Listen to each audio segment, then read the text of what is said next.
ದಾವಣಗೆರೆ ಜಿಲ್ಲೆಯ ಮುಖಂಡರುಗಳು ಮಾಜಿ ಶಾಸಕರ ಬಸವರಾಜ ನಾಯ್ಕರವರು, ನಮ್ಮ ಮಾಡಾಳ್ ಚನ್ನಗಿರಿ ಮಲ್ಲಿಕಾರ್ಜುನರವರು, ದಾವಣಗೆರೆ ಜಿಲ್ಲಾ ರೈತ ಒಕ್ಕೂಟದ ಅಧ್ಯಕ್ಷರಾದ ಕೊಡನಹಳ್ಳಿ ಸತೀಶ್, ಹೇಳ್ತೀನಿ ರಾಜ್ಯ ರೈತ ಮೋರ್ಚಾ ಉಪಾಧ್ಯಕ್ಷರಾದ ಲೋಕಿಕೆರೆ ನಾಗರಾಜು, ಜಿಲ್ಲಾ ದಾವಣಗೆರೆ ಜಿಲ್ಲಾ ರೈತ ಮೋರ್ಚಾ ಅಧ್ಯಕ್ಷರಾದ ಪೂಜಾ ಚಂದ್ರಶೇಖರ್ ಒಳಗೊಂಡಂತೆ ಹರಿಹರ, ದಾವಣಗೆರೆ, ಚನ್ನಗಿರಿ, ಹೊನ್ನಾಳಿ, ಮಾಯಕೊಂಡ ಮುಖಂಡರುಗಳು ಇವತ್ತು ಸಾಂಕೇತಿಕವಾಗಿ ಬಂದು ವೀಕ್ಷಣೆಯನ್ನು ಮಾಡಿದ್ವಿ. 2008ರಲ್ಲಿ ನಮ್ಮ ನಾಯಕರ ಸನ್ಮಾನ್ಯ ಯಡಿಯೂರಪ್ಪನವರು ಮುಖ್ಯಮಂತ್ರಿ ಆಗಿದ್ದಂಥ ಸಂದರ್ಭದಲ್ಲಿ ಭದ್ರಾ ಮೇಲ್ದಂಡೆಗೆ ನೀರು ಹರಿಸ್ಬೇಕಂದಾಗ ನಾವೆಲ್ಲ ಶಾಸಕರು ಸೇರಿ ಷರತ್ತಾಕಿದ್ವಿ.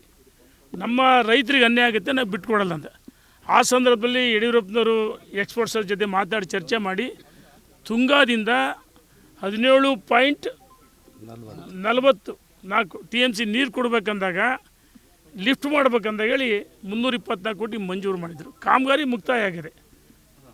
ಮತ್ತು ಅರಣ್ಯ ಇಲಾಖೆದು ಏನು ಫಾರೆಸ್ಟ್ ಅದು ಆಗಿದೆ. ಆ ಪವರ್ ಗ್ರಿಡ್ ಕೂರಿಸ್ಬೇಕು, ವಿಳಂಬ ಆಗಿದೆ. ಇವತ್ತು ನೋಡಿ, ಲಿಫ್ಟ್ ಮಾಡಿದರೆ ಭದ್ರಾಕ್ಕೆ ನಮ್ಮ ರೈತರಿಗೆ ನಾಟಿಯ ಬೆಳೆ, ಮಳೆಗಾಲ ಬೆಳೆ, ಬೇಸಿಗೆ ಬೆಳೆ ಹಚ್ಚೋಕ್ಕೆ ನೀರು ಸಹ ಅನುಕೂಲ ಆಗ್ತಿತ್ತು. ನೀರು ತುಂಗಾದಿಂದ ವ್ಯರ್ಥವಾಗಿ ನೀರು ಹರಿದು ಹೋಗ್ತಾ ಇದೆ. ತುಂಗಭದ್ರಾ ಜಲಾಶಯನೂ ಭರ್ತಿಯಾಗಿದೆ. ನಮ್ಮ ರೈತರಿಗೆ ಭಾಳಷ್ಟು ಅನ್ಯಾಯ ಆಗಿದೆ. ಅದಕ್ಕೋಸ್ಕರ ನಾವು ಇವತ್ತು ವಿಸಿಟ್ ಮಾಡಿದ್ದೀವಿ, ಭೇಟಿ ಕೊಟ್ಟಿದ್ದೀವಿ. ಆದಷ್ಟು ಬೇಗ ಸರ್ಕಾರ ಇದನ್ನು ಬಗೆಹರಿಸ್ತಾ ಇದ್ದರೆ ಮುಂದಿನ ದಿನಮಾನಗಳಲ್ಲಿ ದೊಡ್ಡ ಹೋರಾಟವನ್ನು ಮಾಡಬೇಕಂತೇಳಿ ಒಂದು ಭೇಟಿ ಕೊಟ್ಟಿದ್ದೀವಿ. ತಕ್ಷಣ ಸರ್ಕಾರ ಈಗ DFO ಮಾತಾಡಿದ್ವಿ, ಮಲ್ಲಿಕಾರ್ಜುನ್ ಮಾಡಿಕೊಟ್ರು. DFO ಮಾತಾಡಿದ್ವಿ, ಅದನ್ನು ಆದಷ್ಟು ಬೇಗ CCFಗೆ ಹೋಗ್ಬೇಕು, ಅವ್ರಿಗೂ ಮಾತಾಡ್ತೀವಿ. ಸರ್ಕಾರ ಮಟ್ಟದಲ್ಲಿ ಸಹ ನಾವು ಪ್ರಯತ್ನ ಮಾಡ್ತೀವಿ. ಆದಷ್ಟು ಇನ್ನೂ 30 ಕೋಟಿ ಹೆಚ್ಚುವರಿ ಬಿಡುಗಡೆ ಆಗಬೇಕು, ಹಣ ಬೇಕಾಗಿದೆ. ಇದು ಕ್ಲಿಯರ್ ಆಗಬೇಕಂದ್ರೆ ಸರ್ಕಾರ ಎಲ್ಲೋ ಒಂದು ಕಡೆ ರೈತರ ಕಣ್ಣೀರು ವರ್ಷ ಬದಲಾಗಿ ರೈತರ ಬದುಕಿನ ಜೊತೆ ಚೆಲ್ಲಾಟ ಆಡ್ತದೆ.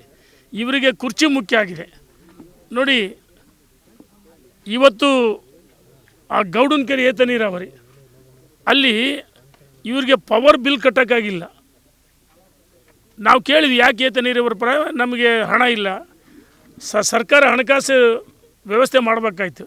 ಇವರು ಡೆಲ್ಲಿಲೆಲ್ಲ ರಾಜಕಾರಣ ಮಾಡೋದು. ಕರ್ನಾಟಕದ ಜನರಿಗೆ ನ್ಯಾಯ ಒದಗಿಸ್ಬೇಕು. ಇವರು ಯಾರು ಮುಖ್ಯಮಂತ್ರಿ ಬದಲಾವಣೆ ಆದರೂ, ಯಾರು ಮುಖ್ಯಮಂತ್ರಿ ಆದರೂ, ಯಾರು ಸಚಿವರಾಗ್ತಾರೆ ಮುಖ್ಯ ಅಲ್ಲ. ಇವರು ಇದರಲ್ಲೇ ರಾಜಕಾರಣದಲ್ಲೇ ಕಾಲ ಸಮಯವನ್ನು ಕಳೆದ್ರೆ ರೈತನ ಬದುಕು ಹಸನಾಗಬೇಕಾಯ್ತು. ರೈತನ ಬದುಕಿನ ಜೊತೆ ಚೆಲ್ಲಾಟ ಆಡ್ತಾರೆ. ಅದಕ್ಕೋಸ್ಕರ ಈ ಸರ್ಕಾರಕ್ಕೆ ನಾವು ಎಚ್ಚರಿಕೆಯನ್ನು ಕೊಡ್ತಾಯಿದ್ದೀವಿ. ತಕ್ಷಣ ಈ ಒಂದು ಏನು ಮುತ್ತಿನಕೊಪ್ಪ ಏತ ನೀರಾವರಿ ಸಮಸ್ಯೆ ಬಗೆಹರಿಸ್ಬೇಕು, ಪವರ್ ಗ್ರಿಡ್ ಕೂರಿಸ್ಬೇಕು. ಮತ್ತು ತುಂಗಾದಿಂದ 17.4 TMC ನೀರು ಲಿಫ್ಟ್ ಮಾಡಿದ್ರೆ ಮುಂದಿನ ದಿನಮಾನಗಳು ದೊಡ್ಡ ಹೋರಾಟ ಮಾಡ್ತೀವಿ ಅಂತೇಳಿ ಈ ಹಿಂದೆ ಭದ್ರಾದಿಂದ ಬೇರೆ ಬೇರೆ ಕಡೆ ನೀರು ಕೊಟ್ಟಾಗ ನಮ್ಮ ದಾವಣಗೆರೆ ಜಿಲ್ಲೆವೆಲ್ಲ ಮುಖಂಡರು ಸೇರಿ ಭಾಳ ದೊಡ್ಡ ಮಟ್ಟದ ಹೋರಾಟವನ್ನು ಮಾಡಿದ್ವಿ. ಇದು ಪ್ರಾರಂಭ, ಇದು ಆರಂಭ. ಇವತ್ತಿಂದ ಆರಂಭ ಆಗಿದೆ. ತಕ್ಷಣ ಬಿಡುಗಡೆ ಹಣ 30 ಕೋಟಿ ಬಿಡುಗಡೆ ಮಾಡಬೇಕು. ಭದ್ರಾಕ್ಕೆ 17.4 TMC ನೀರು ಬಿಡುಗಡೆ ಆಗಬೇಕು. ಅದು ನಮ್ಮ ಉದ್ದೇಶ. ದೊಡ್ಡ ಮಟ್ಟದ ಹೋರಾಟವನ್ನು ಮಾಡ್ತೀವಿ ಅಂತೇಳಿ ಸರ್ಕಾರಕ್ಕೆ ಎಚ್ಚರಿಕೆಯನ್ನು ಕೊಡ್ತಾ ಇದ್ದೀವಿ ನಾವು.